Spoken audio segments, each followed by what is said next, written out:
Good morning everyone, welcome to motivational studies. বন্ধুরা, আজকে দুটো বিষয় নিয়ে আলোচনা করব।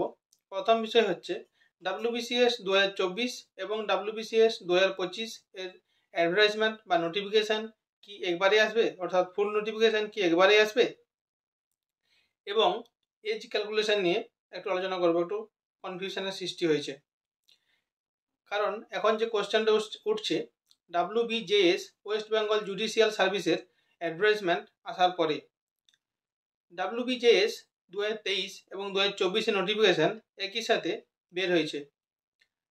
তো তাদের এজ ক্যালকুলেশনটা আমি একটু পরে বলছি, আগে বলছি তাদের দুটো যেহেতু ডাব্লিউবিজেএস এর নোটিফিকেশান একসাথে বের হয়েছে, তাহলে কি ডাব্লিউবিসিএস 2024 এবং 25 নোটিফিকেশান একবারে বের হতে পারে?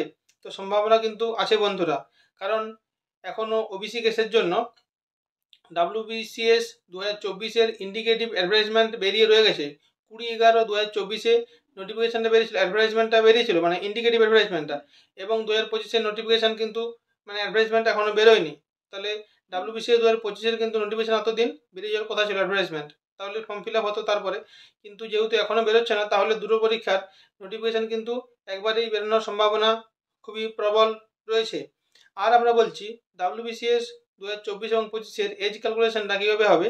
তো আমাদের বন্ধুরা যখন পিএসসি অফিসে গিয়েছিলেন আর কি ডেপুটেশন দেওয়ার জন্য, চেয়ারম্যান স্যার বলেছিলেন যে যেহেতু ডাব্লিউবিসিএস 2024 ইন্ডিকেটিভ অ্যাডভার্টাইজমেন্ট 2024 সালে 20/11/2024 বেরিয়েছে, তো এজ ক্যালকুলেশনটা কিন্তু 1/1/2024 অনুযায়ী হবে।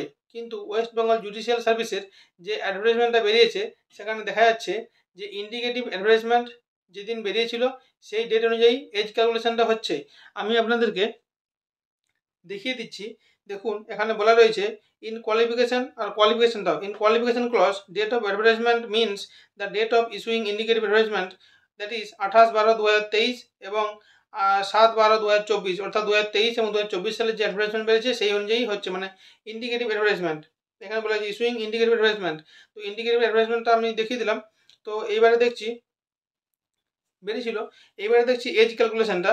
তাহলে এজ ক্যালকুলেশনটা দেখুন 2024 সালে ডাব্লিউবিজেএস এর এজ ক্যালকুলেশন হচ্ছে 7/12/2024, অর্থাৎ যেদিন ইন্ডিকেটিভ অ্যাডভার্টাইজমেন্টটা বেরিয়েছিল 2024 সালের জুডিশিয়াল সার্ভিসের, এবং 2023 সালের জুডিশিয়াল সার্ভিসের এজ ক্যালকুলেশনটা হচ্ছে কী অনুযায়ী দেখুন যে 28/12/2023। আর দেখুন যে 2023 সালের জুডিশিয়াল সার্ভিসের ইন্ডিকেটিভ অ্যাডভার্টাইজমেন্টটা বেরিয়েছিল 28/12/2023, কিন্তু তাহলে কী হচ্ছে না, যেদিন ইন্ডিকেটিভ অ্যাডভার্টাইজমেন্টটা বেরিয়েছে সেই দিন অনুযায়ী এজ ক্যালকুলেশন হচ্ছে, মানে আপার লিমিট এবং লোয়ার লিমিট এজের।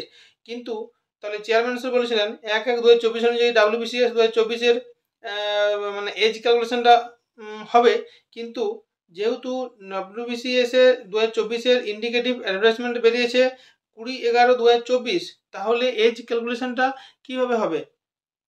20/11/2024 অনুযায়ী হবে নাকি 1/1/2024 অনুযায়ী হবে, সেটা কিন্তু দেখার বিষয়। যদিও চেয়ারম্যান স্যার বলেছিলেন যে ডাব্লিউবিজেএসটা একটা এক্সেপশনাল কেস, কিন্তু উনি এটা কোন রেসপেক্টিভে বলেছিলেন যে এখন নোটিফিকেশনটা বের হচ্ছে, অ্যাডভার্টাইজমেন্টটা বের হচ্ছে, সেই পার্সপেক্টিভ থেকে উনি বলেছিলেন যে এখন যেহেতু এটা কোর্টের অবজারভেশনে হচ্ছে, কোর্টের নির্দেশে হচ্ছে, তাই জুডিশিয়াল সার্ভিসের অ্যাডভার্টাইজমেন্টটা বের হচ্ছে, কিন্তু ডাব্লিউবিসিএসটা বের হচ্ছে না। কিন্তু এই যে নিয়ে তিনি কোনো ক্ল্যারিফিকেশন দেননি, তিনি বলেছিলেন যে 1/1/2024 অনুযায়ী কিন্তু এইটা ক্যালকুলেট করা হবে ডাব্লিউবিসিএস 2024।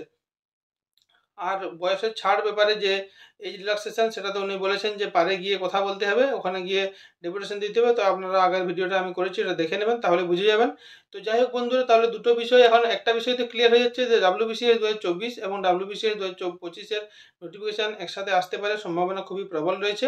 কিন্তু এজটা 1/1/2024 অনুযায়ী কাউন্ট হবে, মানে ধরা হবে, নাকি 20/11/2024 অনুযায়ী ধরা হবে ডাব্লিউবিসিএস 2024 ক্ষেত্রে, সেটা কিন্তু একটু ধন্দের বিষয় রয়েছে, সেটা অ্যাডভার্টাইজমেন্ট না আসা পর্যন্ত বোঝা যাচ্ছে না।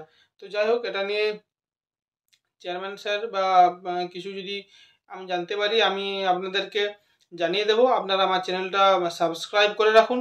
আর অনেকেই দেখছি সাবস্ক্রাইব করছেন না, কিন্তু আপনারা সাবস্ক্রাইব করে রাখুন, তাহলে আর বেল আইকনটা ক্লিক করে রাখুন, তাহলে কি আমার যে ভিডিওগুলো সবগুলো আপনাদের কাছে যেতে পারবে। আপনারা আপনাদের নিজেদের মতো যেগুলো আপনাদের সুবিধা সেই ভিডিওগুলো দেখবেন। তাহলে আপনাদের হয়তো যদি সাবস্ক্রাইব না করে রাখেন, তাহলে কিন্তু অনেক ইম্পর্টেন্ট ভিডিও, আপনারা কাজের ভিডিও মিস করে যেতে পারেন। তো যাই হোক বন্ধুরা, আপনাদের ভালো লাগলে চ্যানেলটা সাবস্ক্রাইব করে দেবেন। আর যদি ভালো লাগে ভিডিওটা একটা লাইক করে দেবেন, আর ভিডিওটা একটু শেয়ার করার চেষ্টা করুন, তাহলে আরও অনেক বন্ধুরা দেখতে পাবে এই সব মানে ইম্পর্ট্যান্ট যে কথাগুলো বলছি সেগুলো দেখতে পাবে এবং তারা খবর পেয়ে যাবেন আর কি। তো যাই হোক বন্ধুরা, ভালো থাকুন, সুস্থ থাকুন, ধন্যবাদ।